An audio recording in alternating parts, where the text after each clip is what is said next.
ఇక డీటెయిల్స్ చూస్తే తెలంగాణ విశాల ప్రయోజనాలను దృష్టిలో ఉంచుకొని బీఆర్ఎస్ పార్టీలో చేరుతున్నట్లు ఆర్ఎస్ ప్రవీణ్ కుమార్ తెలిపారు. బీఆర్ఎస్ అధినేత కేసీఆర్ సమక్షంలో గులాబీ కండువా కప్పుకుంటున్నట్లు ప్రకటించారు. ఎక్కడ ఉన్నా బహుజనుల ప్రయోజనాలను కాపాడతానని చెప్పారు. ఈ మేరకు వందలాది మంది శ్రేయోభిలాషులు అభిమానులతో మేధోమథనం చేసినట్లు ఆర్ఎస్పీ ప్రకటించారు. నేను ఏ నిర్ణయం తీసుకున్నా నా వెంటనే నడుస్తున్న అభిమానులకు కృతజ్ఞతలు తెలిపారు.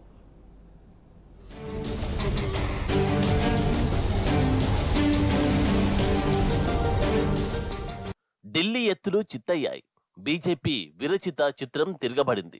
బీఎస్పీతో బీఆర్ఎస్ పొత్తును విచ్ఛిన్నం చేసిన తెల్లారే బీఎస్పీ రాష్ట్ర మాజీ అధ్యక్షుడు ఆర్ఎస్ ప్రవీణ్ కుమార్ సంచలన నిర్ణయాన్ని వెల్లడించారు. తన రాజకీయ భవిష్యత్తుపై శ్రేయోభిలాషులు, ఆప్తులు, అభిమానులతో సమావేశమై రాజకీయ నిర్ణయాన్ని ప్రకటించారు. అందరి అభిప్రాయాలను పరిగణలోకి తీసుకుని బీఆర్ఎస్ లో చేరాలని నిర్ణయించుకున్నారు. సోమవారం బీఆర్ఎస్ అధినేత కేసీఆర్ సమక్షంలో గులాబీ కండువ కప్పుకోనున్నారు. ఈ విషయాన్ని ఎక్స్ వేదికగా ఆదివారం ప్రకటించారు. తెలంగాణ ప్రజల విశాల ప్రయోజనాలను దృష్టిలో ఉంచుకునే బీఆర్ఎస్ లో చేరుతున్నాను అని తేల్చి చెప్పారు.